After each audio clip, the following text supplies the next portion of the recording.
Day 3. I know what you mean now. As soon as I got in the car, and then I looked at the seat, I was like, huh, she was just there.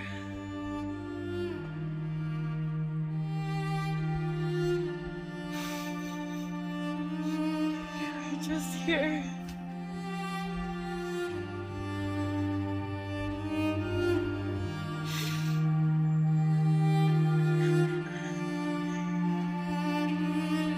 Just here. Today was kind of a mix.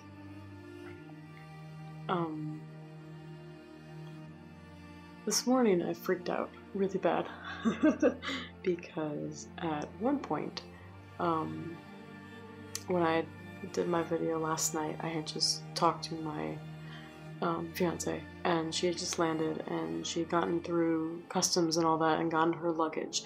And the last thing I heard was that she was getting her bags, and then her phone went off because she was using that still American phone, so it was on like a Wi-Fi thing, and her other phone that actually has like legit service in South Africa wasn't charged. So she said she would get home, charge it, and eventually get back to me. And that's totally fine, no worries. And that was about 9:30 in the evening my time. I figured, you know, with seeing everybody and catching up and all that, I would probably hear from her by midnight my time, at the latest. Midnight came around, and I figured, and I hadn't heard from her, and I figured, okay, things happened, things got caught up, no big deal, life happens, as we all know, in LDR relationships.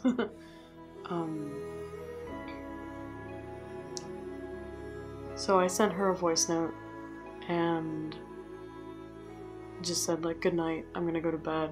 Feel free to call me though in the middle of the night. We have this thing where if either one of us needs to talk to each other while the other is sleeping, we have this way to get a hold of each other. And mine is that she actually calls me on my like phone, not like through WhatsApp or any sort of like data service, messaging service. Because that's the only thing that'll ring at night because of the way that my iPhone works. So that I was like, you know, if you feel the need, feel free to wake me up. I didn't think she would actually do it, never thought she would. But I figured that, you know, with saying goodnight to her at midnight my time, that by the time I woke up with my alarm at 6:30 in the morning, I would have had something just like a, hey, I'm home, the kids are here with me, whatever it might have been. I woke up at 6:15, 6:20, just by myself, without an alarm. And I had nothing from her.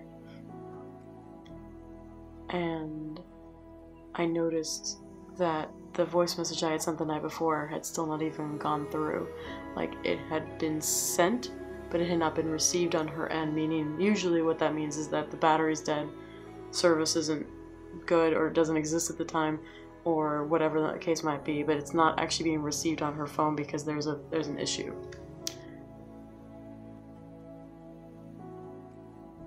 I figured there was a reason, but that doesn't usually stop an overthinker. And I kind of freaked out, just a little. Thankfully though, I have her parents, and I just texted her dad and said, because I knew her dad was one of the ones that was picking her up, so I was just like, hey, did she get home okay? Is everything cool? About a half an hour after that, he did message me back and tell me that she was fine. And, you know, I could breathe again. And that was something that I was actually talking about with a fellow Instagram account today, who, if she's watching this, you know who you are. Thank you for helping me be distracted all day. We were talking about how sometimes your brain can just go to the worst possible occurrence, event, possibility when it's tested like that. And I'm pretty sure that part of it was because I hadn't talked to her yet, you know, since she left. Basically, like, not like a full-on conversation. and that I hadn't really had a chance yet to fully heal, you know, from the brunt of her leaving. So I think it was a little bit harder than it was supposed to be than if it were a normal day. So that's how my day started. Once I found out she was okay, obviously things got better and it was fine. Within another hour or so, I actually heard from her. Apparently her phone had been left in her mom's car, so it never even got charged through the day as it was. That was the reason that things happened that way. And she told me that she would be able to talk to me at our usual, like one of our normal scheduled times, which is right before she goes to bed at about 9 o'clock her time, and that's lunchtime, my time, so about noon. And that was perfect. We were able to talk. I was able to catch up with her. It was really good. She was exhausted. She still is. I just finished talking to her now, actually, just a few minutes ago. For one of our second routines of the day, like second routine phone calls, which is when she's driving to work in the morning and I'm about to head to bed. And she's still tired. Poor thing. I get it. I don't blame her at all. And I just hope she can get the rest that she needs in the next few days. But aside from this morning, the day was good. And talking to her helps, obviously.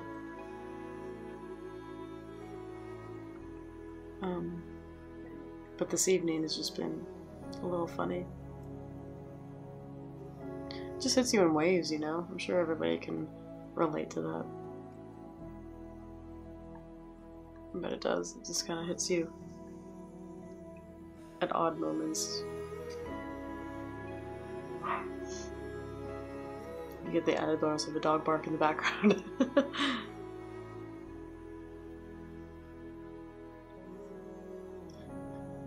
I'm gonna say something on here that I've voiced to her before, and she's been very, very good about reassuring me and being very good and being very, very positive about that. I give her, babe, you seriously, you do a lot of reassuring with me, and I appreciate it more than I could ever explain to you. But sometimes it just feels like, I don't know, like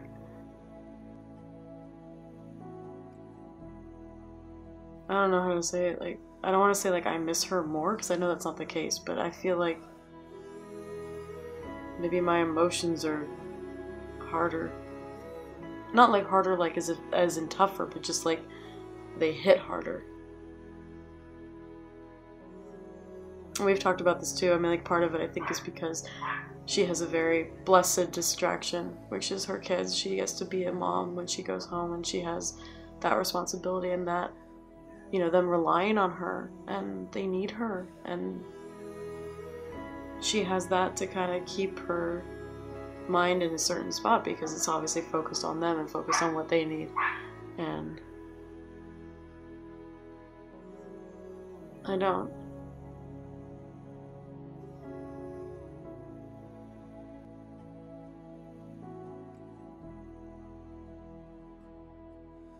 I don't have that.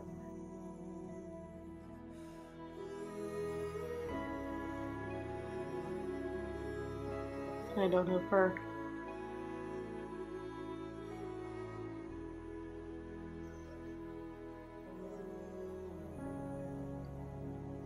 So sometimes it's just a little hard.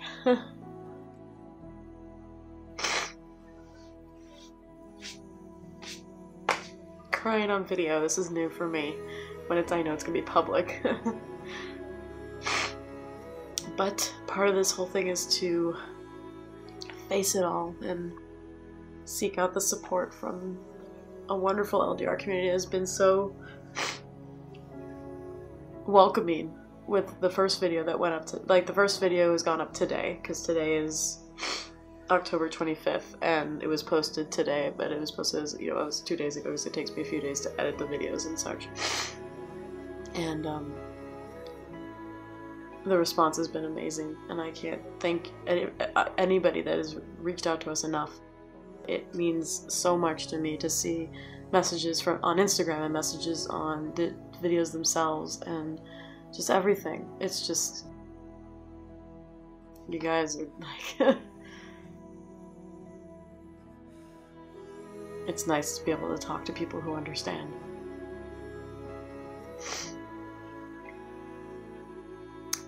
So my apologies for a bit of a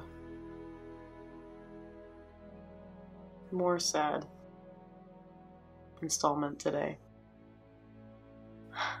But I wish everybody well, always. And I want you all to find peace in your hardships.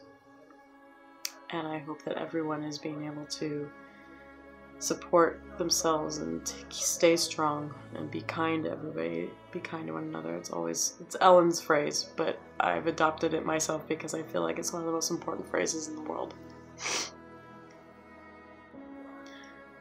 And so with day 3, day 65, 65 days left still. I sign off. And I wish everybody the best. And hopefully tomorrow will be a better day.